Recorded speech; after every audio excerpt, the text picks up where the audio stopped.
At 63 years old, Ruth Ellen Watkins had exactly $15 to her name, a cracked phone screen, and a crumpled envelope containing the address of a property she had never visited, in a town she had never heard of.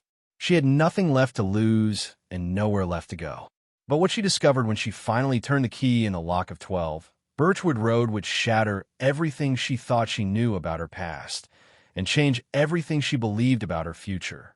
Before we jump back in, tell us where you're tuning in from, and if this story touches you, make sure you're subscribed, because tomorrow, I've saved something extra special for you. Ruth had spent that Tuesday morning sitting on the edge of a narrow bed in the cheapest motel room she could find in Hartford, Connecticut, staring at the $15 remaining in her wallet with the kind of terrible clarity that only arrives when everything else has already been stripped away. Not $15 in a bank account she could access later. Not $15 that belonged to a larger safety net waiting somewhere in the background. Just $15. Physical, folded, slightly damp from the rain that had soaked through her jacket the night before. $15 standing between her and a future she genuinely could not picture. She was 63 years old, and she was completely, devastatingly alone. The motel room smelled like industrial cleaning solution and old carpet that had absorbed too many years of strangers passing through. The heating unit had stopped working sometime around midnight, and Ruth had slept in her coat because there was nothing else to do about it. Outside, the Connecticut morning was gray and indifferent, the kind of sky that doesn't bother making promises. On the small bedside table, next to a lamp with a flickering bulb and a complimentary notepad nobody had ever used, sat the envelope. The envelope that had arrived 3 weeks earlier at her sister Carol's address in New Haven. The envelope that had set everything in motion, though Ruth still hadn't decided what she was going to do about it. The return address read, Whitfield and Associates, Attorneys at Law, Crest Hollow, Vermont. Ruth hadn't recognized the name. She hadn't known anyone in Crest Hollow. She hadn't been certain, if pressed, that she could place Vermont on a map with any confidence beyond knowing it was somewhere north and cold. But the letter inside had been addressed specifically to her, deliberately and unmistakably. Ruth Ellen Watkins, it said, in the precise font of a person who sends letters with full intention behind every word. We are writing to inform you that you have been named as a beneficiary in the estate of the late Lorraine Batista of Crest Hollow, Vermont. Lorraine Batista. Ruth had sat down very suddenly when she read that name, right there in Carol's kitchen with a cup of tea going cold beside her. Lorraine, her mother's oldest sister, the aunt she hadn't spoken to in nearly 18 years. The woman the family had always described with that particular brand of dismissive affection reserved for people who refused to be managed. Difficult, they called her. Independent to the point of selfishness. The kind of woman who did things entirely her own way and offered no apologies for it. The aunt who had sent Ruth a birthday card every single year without exception, even during the years when Ruth had been too consumed by her own unraveling life to send one back. Even during the years when Ruth had told herself she had nothing left worth protecting, including the relationships that had quietly continued loving her from a distance. Lorraine had died at 81, peacefully, in a house that Ruth had never seen. And she had left Ruth something. If you have ever stood at the absolute bottom of a life you didn't plan and cannot fully explain, if you have ever looked at what remains of your savings and felt the number smaller than your fear, if you have ever sat in a cold room at an age when the world expects you to have everything figured out and felt that particular suffocating weight of not knowing what comes next, then this story is for you. Truly, completely for you. Welcome to New Beginnings After 60. And please, before we go any further, make sure you are subscribed to this channel. Because what happened to Ruth Ellen Watkins when she drove north to Crest Hollow, Vermont with $15 in her pocket and nothing left to lose is one of the most breathtaking stories we have ever had the privilege of sharing.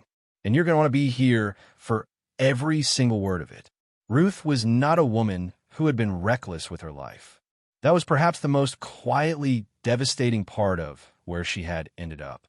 She hadn't made grand, dramatic mistakes she could point to as the obvious source of her unraveling.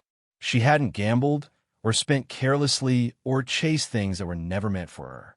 She had simply lived the way that so many women of her generation had lived, putting herself last so consistently and so completely that by the time she finally looked up and took honest stock of everything, there's almost nothing left of the life she had once imagined for herself. No savings worth speaking of, no career to return to, no home of her own, no partner, just a suitcase with a broken zipper, a phone she couldn't afford to replace, and a sister who loved her but whose spare room had quietly communicated its temporary nature from the very first night. She had worked hard. She had shown up faithfully. She had given generously to people and situations and obligations that had taken what she offered and moved on without looking back. And somehow, despite all of that, despite a lifetime of quiet, consistent effort, at 63 years old, she found herself holding $15 in an envelope from an attorney she had never heard of, representing an aunt she had almost let herself forget. What Ruth could not have known yet, sitting in that cold motel room with her coat still buttoned and her hands wrapped around the envelope for warmth as much as purpose, was that Lorraine Batista had not simply left her property out of obligation or sentiment. Lorraine had spent years building something deliberate, protecting something carefully, preparing something extraordinary for the precise moment when Ruth would have nothing left and nowhere else to turn. That moment had arrived, and everything was about to change. Ruth Ellen Watkins had been born the second of 3 daughters to Eleanor and George Watkins of New Haven, Connecticut, in a small house on Pemberton Street that always smelled like coffee and slightly burnt toast. Her father worked at a printing company for 31 years. Her mother sewed alterations for a dry-cleaning business 2 blocks from their house, sitting at the same machine every evening after dinner until her eyes gave out and she had to stop. They were not wealthy people. They were not connected people. But they were steady people, and Ruth had grown up believing that steadiness was its own kind of fortune. That if you worked hard and showed up faithfully and kept your promises, life would eventually meet you halfway with something solid to stand on. It was a belief that took decades to fully disprove. She had been a bright student, the kind of girl her teachers called conscientious, which is the word adults use when they want to praise a child without quite committing to calling her brilliant. Ruth had wanted to study architecture. She had sketched buildings in her notebooks since she was 9 years old, filling margins with impossible staircases and window arrangements and roof lines that curve in ways she had seen nowhere except inside her own imagination. Her high school guidance counselor had looked at her sketches with genuine interest and told her she had real talent. Her father had looked at the tuition costs for architecture programs and told her gently, practically, in the way that parents in tight circumstances deliver difficult truths to children they love, that perhaps something more attainable would be wiser. So Ruth had studied bookkeeping at a 2-year college in New Haven. She had been good at it. She had found work almost immediately after graduating at a mid-sized manufacturing company that made industrial fasteners, and she had stayed there for 11 years, becoming indispensable in the quiet way that reliable people always become indispensable. Noticed mostly in the abstract and rarely in any concrete, compensated way. At 31, she had married a man named Dennis Watkins, a contractor with an easy laugh and ambitious plans that always seemed to exist somewhere just beyond the horizon of actual execution. Dennis was charming in the particular way that makes a person's flaws invisible until they are suddenly, catastrophically visible all at once. Ruth had loved him genuinely and worked alongside his dreams faithfully, taking on extra bookkeeping clients in the evenings to supplement their income during the stretches when his contracting work went quiet, which it did with increasing frequency as the years passed. They had no children. That had been a grief Ruth carried privately, folded away in a place she rarely examined, because examining it changed nothing and cost everything. The marriage lasted 14 years. Dennis left on a Wednesday in March, taking his tools, his truck, and approximately 60% of their shared savings account, which Ruth had not known he had access to because she had trusted him the way you trust someone you have built a life beside. The divorce was as uncomplicated as the absence of children and shared assets can make these things, which is to say was still devastating, just efficiently so. Ruth was 45 when she started over. She told herself 45 was not old. She believed it, mostly.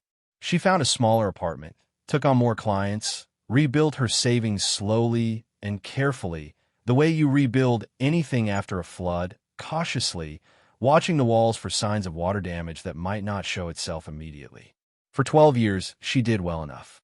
Not abundantly, not in any way that felt like the life she had once sketched in notebook margins, but well enough to feel stable, well enough to exhale occasionally. Then the company she had spent those 12 years serving as a contract bookkeeper was acquired by a larger firm that brought its own financial team and had no use for independent contractors. Ruth was 57.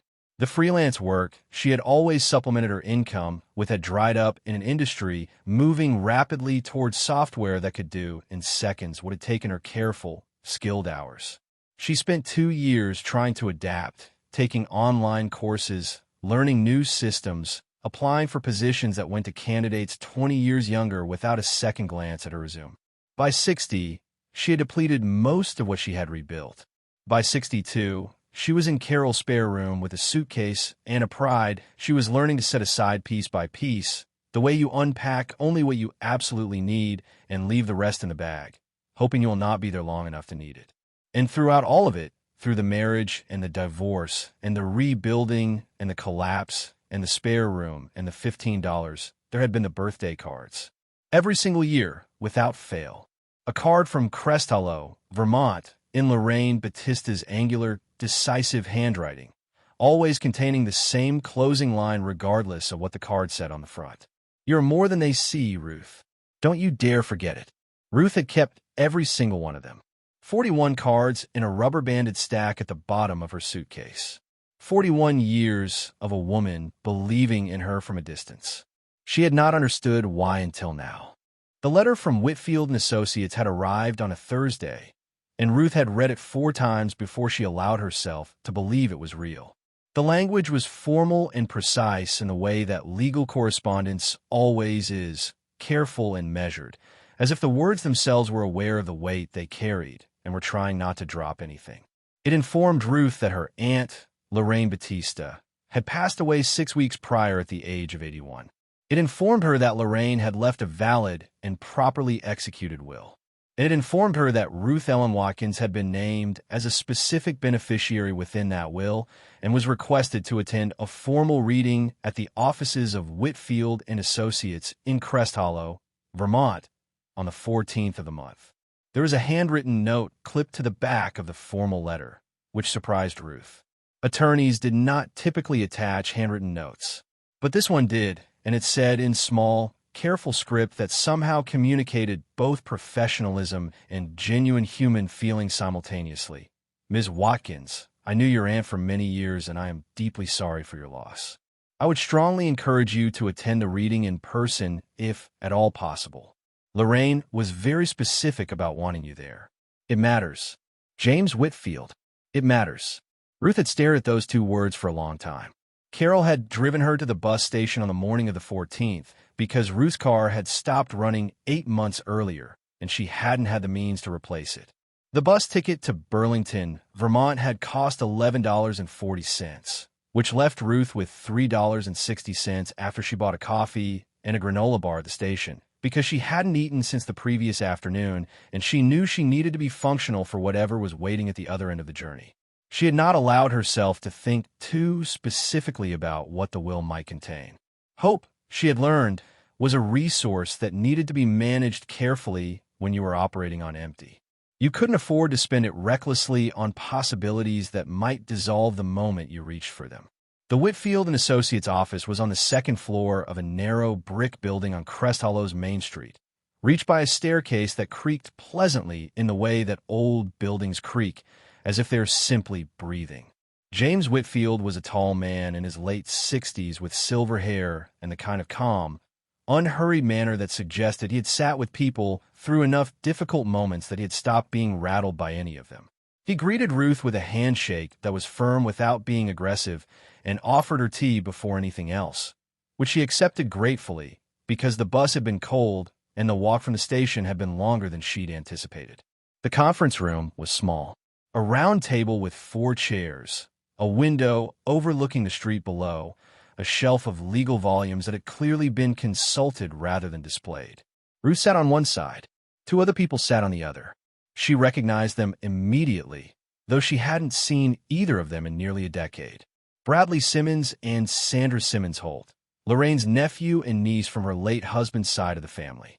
Bradley was somewhere in his mid-50s, broad-shouldered and expensively dressed in the way of someone who needs other people to register their success before they have spoken a single word.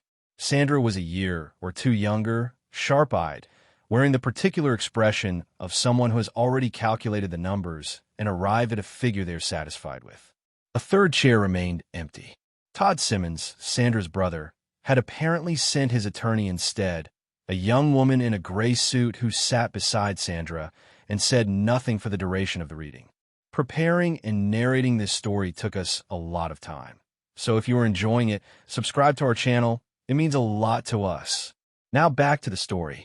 James Whitfield opened a folder and began reading with the quiet, measured authority of a man who understood that the words in front of him were going to land differently on different people in the room and who had made his peace with that reality long before any of them arrived. Lorraine Batista's estate, he explained, consisted of 3 primary components. The first was a savings account containing approximately $42,000. The second was a collection of personal property, including furniture, artwork, and household contents.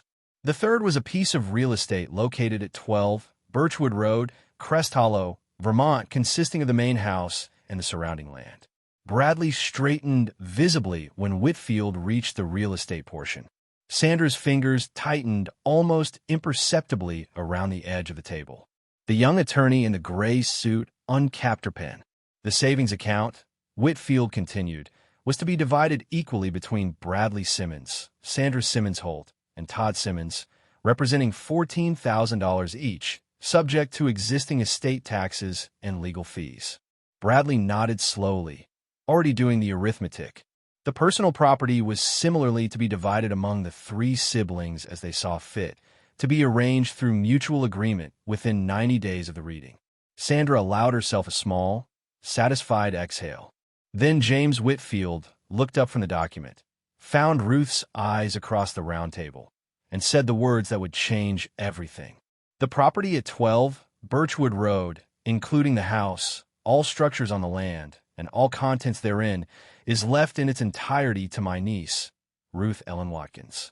No conditions, no restrictions, no shared ownership of any kind. It is hers completely and irrevocably. The silence that followed was the loudest thing Ruth had ever heard.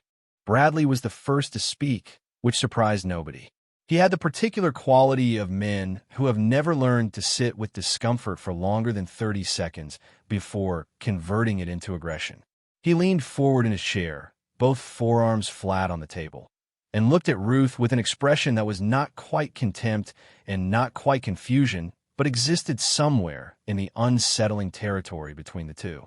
"I'm sorry," he said, in a tone that communicated he was not sorry at all. "Can you repeat that? Because I want to make absolutely certain I understood correctly." James Whitfield repeated it, calmly, precisely, without alteration. "The property at 12 Birchwood Road, including the house, all structures on the land, and all contents therein, is left in its entirety to Ruth Ellen Watkins." Sandra set her teacup down with a sharp, deliberate click that seemed to contain an entire argument within it. She turned to look at Ruth with the slow, measuring quality of someone appraising an object they have just been told is worth considerably more than it appears. Ruth held her gaze and said nothing, because she had not yet found words adequate to the moment, and she had learned long ago that silence was frequently more powerful than anything she might say into it. "Lorraine barely knew this woman," Sandra said, addressing Whitfield rather than Ruth directly, as if Ruth were not present in the room. They hadn't spoken in years. "We were a family. Her actual, consistent, present family. We were the ones who checked on her. We were the ones who called." Whatever relationship Lorraine thought she had with Ruth was nostalgic sentiment at best. This should be challenged. The attorney in the gray suit was already writing. "You are, of course, entitled to explore any legal options available to you. Whitfield said, with the calm of someone who had anticipated this response and prepared for it thoroughly. However, I should inform you that this will was drafted 8 years ago, reviewed and updated annually, witnessed by 2 independent parties, and Lorraine was assessed by her physician as being in full cognitive capacity at each update. She was, if anything, more deliberate about this specific bequest than any other element of her estate. Bradley stood up, not because there was anywhere to go, but because sitting had become intolerable to him. He walked to the window, looked down at the street below, and then turned back to the room with the expression of a man attempting to reorganize a situation that refuses to be reorganized. His eyes settled on Ruth with a weight that was meant to intimidate. "You know this isn't right," he said. "You know that. You disappeared from her life for nearly 20 years, and now you're going to walk away with the most valuable piece of her estate while we get divided scraps? That's not family. That's opportunism." Ruth felt the words land, felt the familiar instinct to shrink, to apologize, to smooth the discomfort in the room at the cost of her own dignity, the same instinct that had operated in her quietly and consistently for 63 years. She felt it rise up, and she set it down deliberately, the way you set down something heavy you have been carrying so long you forgot it wasn't part of you. "I didn't ask to be named in her will," Ruth said quietly. "I didn't know about it until the letter arrived. And I won't apologize for something Lorraine chose to do of her own free will." Bradley made a sound that was not quite a laugh. "Enjoy the fantasy while it lasts," he said. He picked up his jacket from the back of his chair, buttoned it with the precise, controlled movements of someone channeling fury into small physical tasks, and walked out. Sandra followed without looking at Ruth. The attorney in the gray suit gathered her papers, offered Whitfield a professional nod, and left. The room was suddenly very quiet. Whitfield waited until the footsteps on the staircase had faded before he looked at Ruth with something in his expression that was not quite pity and not quite admiration, but lived in the honest space between them. He slid a manila envelope across the table. Inside, he said, was the deed to the property, already transferred into her name, along with a key and a letter Lorraine had written specifically for Ruth and asked him to include. He had one more thing to tell her, he said, and he wanted her to hear it clearly. Whatever Bradley and Sandra were planning, and they were clearly planning something, the will was airtight. Lorraine had made certain of it. Ruth drove the $38 she didn't have to a motel that night, charged a Carol's emergency card with a promise to repay it somehow, and sat on the edge of the bed in the dark, holding the manila envelope in both hands, too overwhelmed to open it, too afraid to set it down. Outside, Crest Hollow, Vermont was perfectly, indifferently quiet, and Ruth Ellen Watkins sat alone in the dark with a property she had never seen and $3.60 to her name, and a fear so enormous it had its own particular silence. She was 63 years old, and she had absolutely no idea what came next. Ruth opened the manila envelope at 6:14 in the morning, sitting cross-legged on the motel bed with a thin blanket wrapped around her shoulders and the bedside lamp casting a pale yellow circle of light across the comforter. She had not slept. She had spent the hours between midnight and dawn moving in and out of something that resembled sleep the way a shallow puddle resembles a lake. Close enough in appearance to fool you briefly, but containing nothing you could actually submerge yourself in. Every time she had drifted close to genuine rest, her mind had pulled her back with the particular cruelty that anxious minds specialize in, cycling through Bradley's voice, Sandra's expression, the attorney's careful pen, the number $3.60 repeating itself like a broken signal. The deed was on top, printed on heavy legal paper with the official stamps and signatures that transform a document from a piece of paper into a fact. Ruth Ellen Watkins, it stated, is the sole owner of the property located at 12 Birchwood Road, Crest Hollow, Vermont. She read her own name 3 times. It had not become more believable with repetition, but it did become more real, which is a different thing entirely. Beneath the deed was the key. It was old, substantially older than she had expected, made of dark iron with an ornate bow at the top that had been worn smooth by decades of handling. It was the kind of key that belonged to a specific kind of door, a heavy door, a door with intention behind it. Ruth held it in her palm for a long moment and felt the weight of it, which was surprisingly considerable for something so small. The letter was last. It was written on plain white paper in Lorraine's handwriting, which Ruth recognized immediately from 41 years of birthday cards. Angular, decisive, slightly left-leaning, the handwriting of a woman who knew her own mind and moved through the world accordingly. Ruth, it began without preamble, which was entirely consistent with everything Ruth remembered about Lorraine Batista. I know we lost years. I know that was partly my fault and partly the fault of a family that never quite knew what to do with either of us, which is probably why I always felt we were more alike than anyone realized. I have been watching from distance for a long time, the way that stubborn old women watch the people they love when they don't know how to close the gap without making everything awkward. I am sorry I didn't try harder to close it sooner. I want to tell you about the house before you see it, because I don't want you to arrive with someone else's description in your head. People in this family have a habit of deciding what things are worth before they've looked at them properly. I don't want that to happen to you with this place. The house is old. It needs attention in places. The garden has been somewhat left to its own devices these past 2 years, since my knees stopped cooperating with my ambitions. But it is structurally sound, it is paid for completely, and it sits on land that is worth considerably more than anyone in our family ever bothered to find out, because none of them ever thought it worth their time to look. Go there, Ruth. Go and look properly. Don't let anyone tell you what it is before you've seen it for yourself. All my love, always, Lorraine. Ruth folded the letter carefully and placed it back in the envelope. Then she sat for a moment with her hands in her lap, looking at nothing in particular, feeling something shift inside her chest in the quiet, tectonic way that important things shift, not dramatically, not with any visible announcement, but with a permanence that you understand immediately, even if you cannot articulate it yet. She checked out of the motel at 7, thanked the woman at the front desk who had been kind enough to not comment on the fact that she had paid with someone else's emergency card, and walked back out into the Vermont morning. The air was sharper than Hartford, cleaner in a way that felt almost aggressive after years of city air, and the sky was the particular shade of pale blue that only exists in early morning before the day has fully committed to its own weather. She had $3.60. She had an iron key. She had a deed with her name on it. She had a letter from a woman who had believed in her for 41 years from a careful, patient distance. It was, she decided, enough to start with. The walk from the motel to 12 Birchwood Road took 23 minutes. Ruth had gotten the directions from Whitfield's assistant the previous afternoon, memorizing them because she couldn't afford to use her data and the motel's Wi-Fi had been unreliable.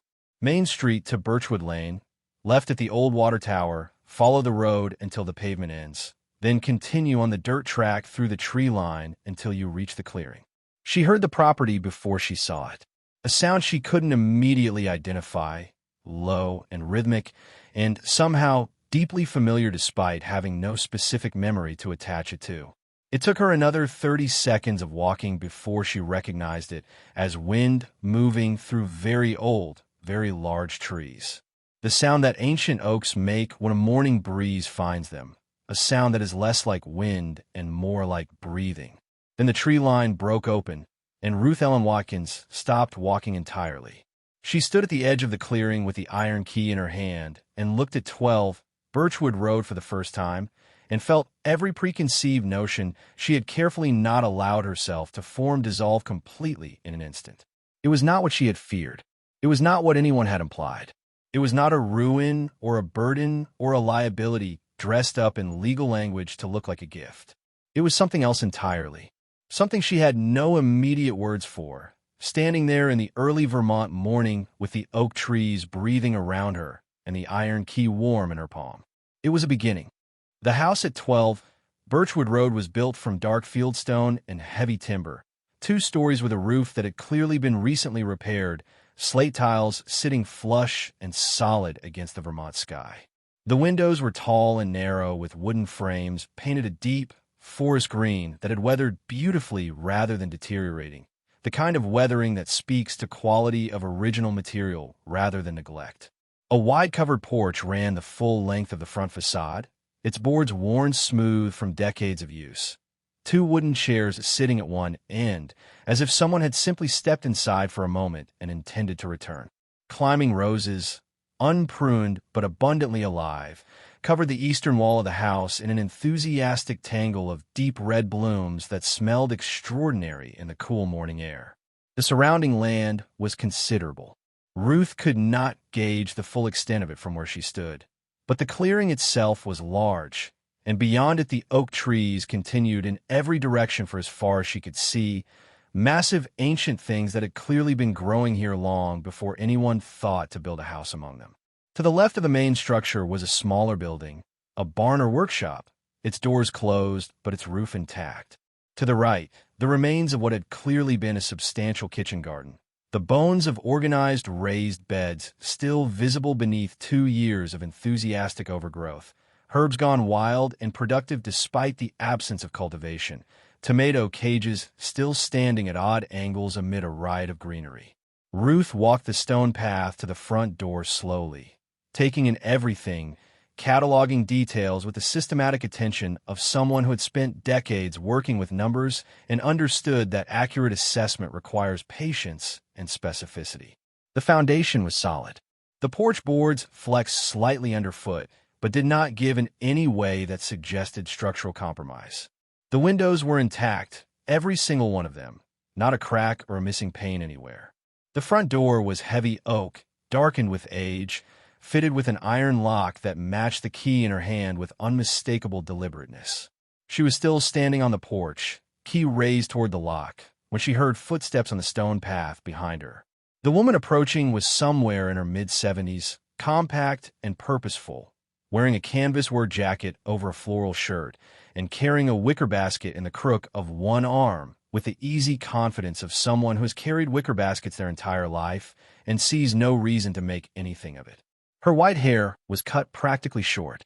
Her eyes were a sharp, observant gray that registered Ruth completely in the first second and filed everything away with obvious efficiency. "You'll be Ruth," she said. It was not a question. It had the quality of a fact being confirmed rather than a guess being ventured. "Yes," Ruth said. "How did you know?" "Lorraine described you well enough," the woman said, climbing the porch steps without breaking stride and setting her basket down on one of the wooden chairs. "And you have her eyes around the corners. I noticed it immediately." She extended a hand. "Agnes Kowalski. I run the community center on Maple Street, though I also run approximately everything else in this town, depending on who you ask. I have bread, coffee, eggs, and a jar of preserves Lorraine made last summer. I thought you might need something before we talk." Ruth shook her hand and felt immediately, inexplicably steadied by the firmness of it. Agnes produced a small key from her jacket pocket and held it up briefly before using it to open the door herself, explaining that Lorraine had given her a copy years ago for maintenance purposes. The door swung inward and Ruth followed Agnes across the threshold into 12 Birchwood Road. But what stopped Ruth completely was the work table. It ran nearly the full length of the room's center, a massive, solid oak surface covered with organized papers, notebooks, hand-drawn maps, and what appeared to be architectural sketches. Ruth moved closer and looked at the papers with growing confusion that shifted slowly, incrementally, into something approaching disbelief. The sketches were of the property, detailed professional quality drawings of the house, the barn, the land. But they weren't preservation documents or historical records. They were development plans, renovation specifications, projected cost analyses, environmental assessments, and paperclipped to the front of the entire collection was a single typed cover sheet with a heading that made Ruth's breath stop completely in her chest. Birchwood Road Conservation and Retreat Development Proposal. Prepared for Ruth Ellen Watkins. Commissioned by Lorraine Batista.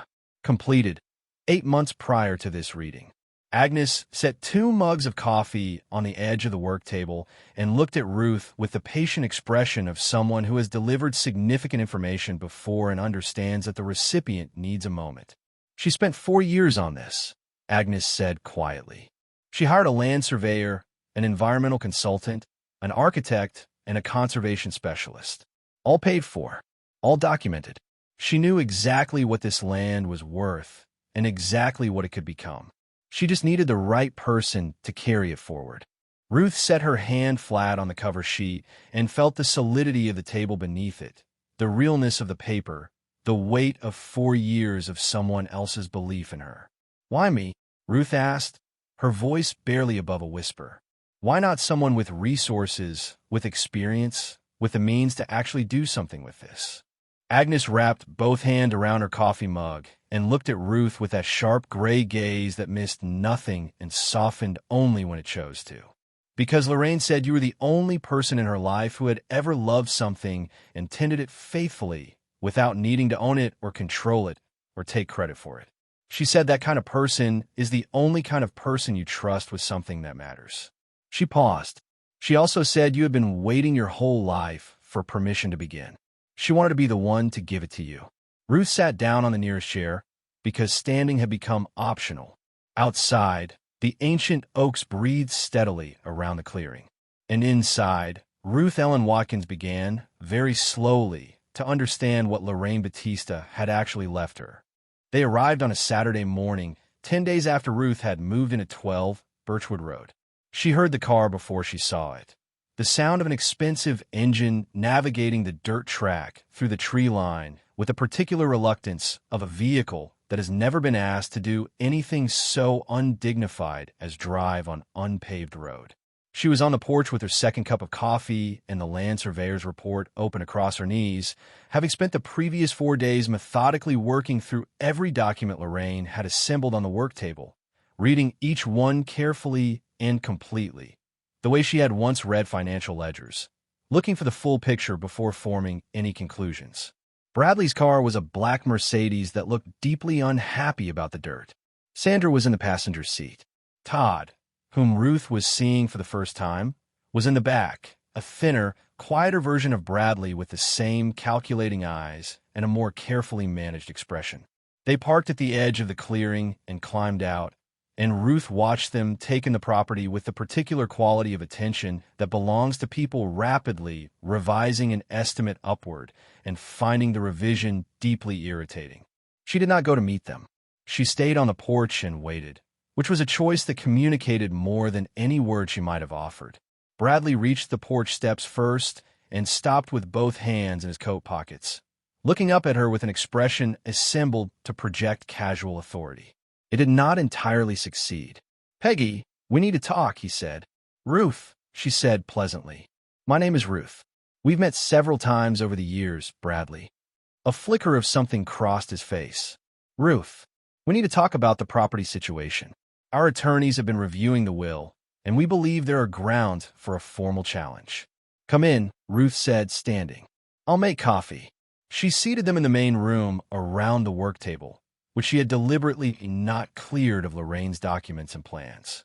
She watched their eyes move across the surveyor's reports, the architectural drawings, the environmental assessments, and she watched comprehension arrive on each of their faces at different speeds and with different degrees of visible discomfort.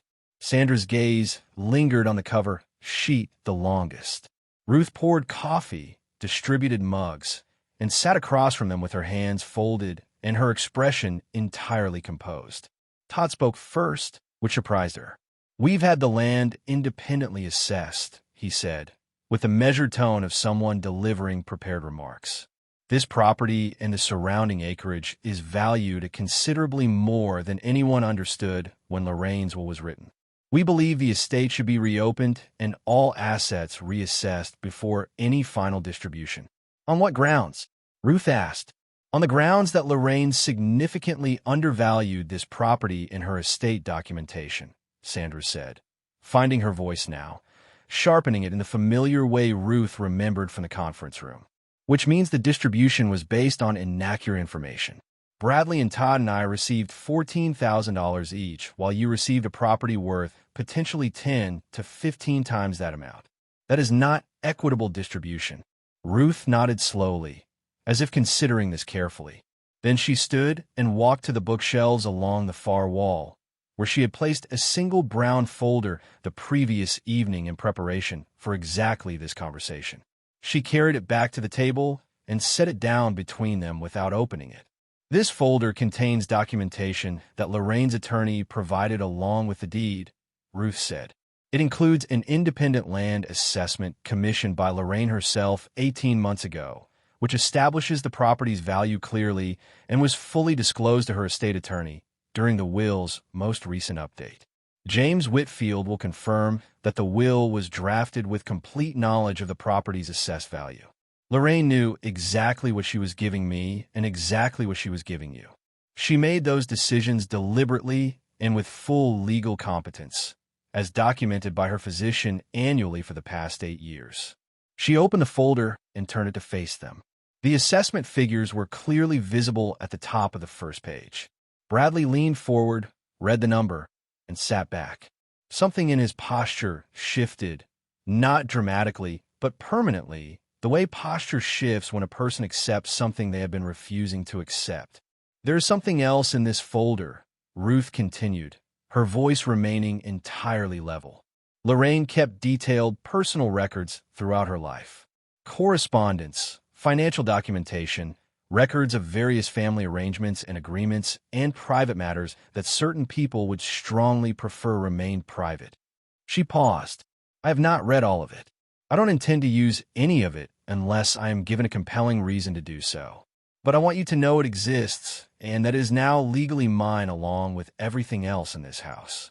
The room was very quiet. Outside, the wind moved through the oaks in that low, steady, breathing way that Ruth had already come to find deeply reassuring. Sandra looked at the folder, then at Ruth, then at Bradley in a way that contained an entire conversation conducted entirely in the language of shared history and mutual self-interest. If we pursue a legal challenge, Todd said carefully, and it is unsuccessful, what happens? Then we have spent significant money and time on a process that changes nothing legally and damages several relationships and reputations irreparably, Ruth said. James Whitfield has already confirmed the will is airtight. Your own attorneys will tell you the same thing if they review the documentation honestly rather than telling you what you want to hear. Bradley picked up his coffee mug, looked into it for a moment, and set it down. And if we walk away, then we go our separate ways, Ruth said simply. You have your inheritances. I have this property. Lorraine's wishes are honored. Nobody needs to spend the next 2 years in courtrooms. They left 40 minutes later. Not warmly. Not with any pretense of resolution or reconciliation. But they left without threats and without the attorney in the gray suit and without any of the aggressive posturing that Bradley had arrived, carrying like a weapon he expected to need. Todd shook Ruth's hand at the door, briefly, without meeting her eyes, but he shook it. Sandra said nothing but nodded once at the threshold, a small, tight acknowledgement that managed to communicate both defeat and a reluctant species of respect. Bradley walked to the Mercedes without looking back. Ruth stood on the porch and watched the black car navigate the dirt track back through the tree line until the sound of the engine disappeared entirely into the Vermont morning. Then she went inside, sat down at Lorraine's work table, picked up the land surveyor's report where she had left off, and continued reading. Agnes arrived an hour later with soup and fresh bread and the expectant expression of someone who has been waiting for a report. They're gone, Ruth said. Agnes set the soup on the kitchen counter and smiled with the satisfaction of someone who had never doubted the outcome. Good, she said. Now we can get to work. Spring arrived in Crest Hollow the way spring arrives in Vermont, not with any particular announcement or dramatic gesture, but gradually, and then all at once, the way that important things tend to happen. One morning the oaks at the edge of the clearing were bare, and the next morning they were not, and the kitchen garden that Ruth had spent the winter months planning and the early spring weeks preparing erupted into organized, productive life with a generosity that felt almost personal. She had rebuilt the raised beds with help from 2 retired men from town who asked for nothing in return except conversation and coffee, both of which Ruth provided in abundance. She had planted herbs along the south-facing wall of the house where the stone held warmth long after the sun moved on. She had cleared the climbing roses on the eastern wall and pruned them back to healthy structure, and they had responded by blooming in April with an extravagance that stopped Agnes mid-sentence the first morning she arrived to see it. 6 months had passed since the black Mercedes had disappeared down the dirt track and taken Bradley and Sandra and Todd with it. 6 months since James Whitfield had called to confirm that the legal challenge had been formally withdrawn and the will was closed and settled permanently. 6 months of waking up every morning in a house that was hers, on land that was hers, in a community that had absorbed her with the natural, unpretentious warmth of a place that values people for what they actually are rather than what they can be positioned to represent. The transformation of 12 Birchwood Road had begun in earnest in January, guided by the architectural plans Lorraine had commissioned and refined by Ruth's own careful study of every document on the work table. She had contacted the conservation specialist whose name appeared in Lorraine's files, a woman named Dr. Patricia Osei, based in Burlington, who had driven down in February and walked the full extent of the acreage with Ruth over 2 days, explaining in patient, specific detail what the land contained and what it could support. The oaks alone, Dr. Osei explained, represented a conservation asset of extraordinary significance. Several of the largest specimens were estimated to be over 300 years old, qualifying the property for a protected designation that would simultaneously preserve the land permanently and generate conservation funding that could support the property's development indefinitely. Ruth had listened to everything and asked careful, specific questions and taken detailed notes in the margins of Lorraine's documents, the way she had once annotated financial ledgers, building complete understanding from accumulated detail. Then she had gone back to the work table and spent 3 weeks refining the development proposal into something that was entirely her own vision, shaped by Lorraine's foundation, but extended and deepened by everything Ruth had learned about herself in 6 months of living, for the first time in her adult life, entirely on her own terms. The barn to the left of the main house was being converted into a workshop and gathering space. The cottage plan she had found in Lorraine's files had been submitted to the town planning board and approved without objection, because Crest Hollow was exactly the kind of small community that understands the value of what Ruth was building. The retreat center would open in autumn with capacity for 12 guests at a time. Women in transition, women starting over, women who needed time and space and community, and the particular permission that comes from being in a place specifically designed to tell you that beginning again at any age is not only possible, but worthy of celebration and support. She was going to call it Birchwood House.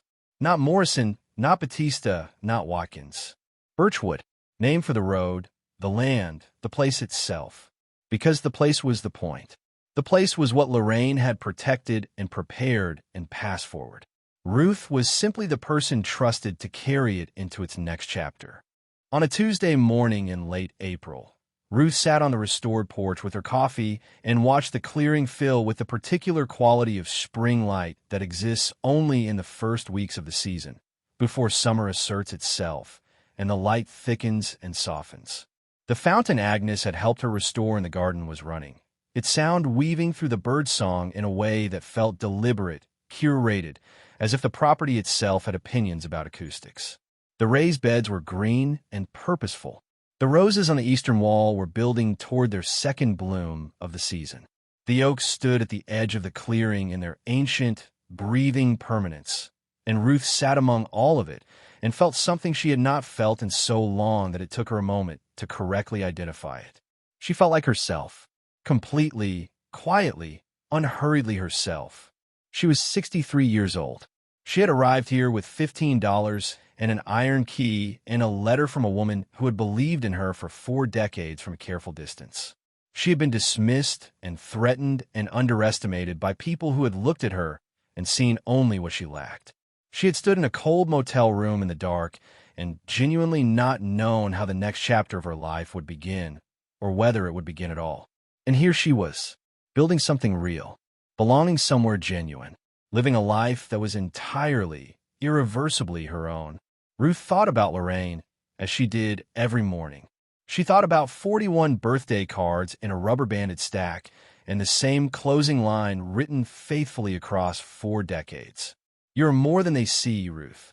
Don't you dare forget it." She thought about an elderly woman in a canvas work jacket driving to Burlington to hire a conservation specialist, commissioning architectural drawings, building a proposal for a future she would not live to see but believed in completely. She thought about what it means to love someone that specifically and that patiently and that practically, to love them not with grand gestures but with careful, sustained preparation, with the quiet, determined work of building something that would still be standing long after you were gone. Lorraine Batista had spent 4 years building Ruth a beginning. Ruth intended to spend the rest of her life being worthy of it. The retreat center would open in October. Agnes had already compiled a waiting list of 12 women. Dr. Osei had connected Ruth with a conservation grant that would fund the property's protected designation in perpetuity. James Whitfield had helped her establish a small foundation in Lorraine's name that would provide annual scholarships for women over 50 pursuing new careers or educational opportunities, funded by a portion of the conservation proceeds. Ruth picked up her coffee mug and held it in both hands and looked out at the clearing and the oaks and the spring sky above Crest Hollow, Vermont, and made herself a promise, quietly and without ceremony, the way that the most important promises tend to be made. She was just getting started. If this story found you at a moment when you needed it, if you have ever held $15 in an impossible decision and chosen the direction that terrified you most, if you have ever been seen fully and specifically by someone who loved you enough to prepare for your future before you could see it yourself, leave one word in the comments. Just one word describing what you felt in the moment you realized that what looked like an ending was actually the most important beginning of your life. Because Ruth's story and Lorraine's gift and that iron key turning in the lock of a forgotten house in a small Vermont town proves something worth carrying with you. That being overlooked is not the same as being unworthy. That being discarded is not the same as being without value.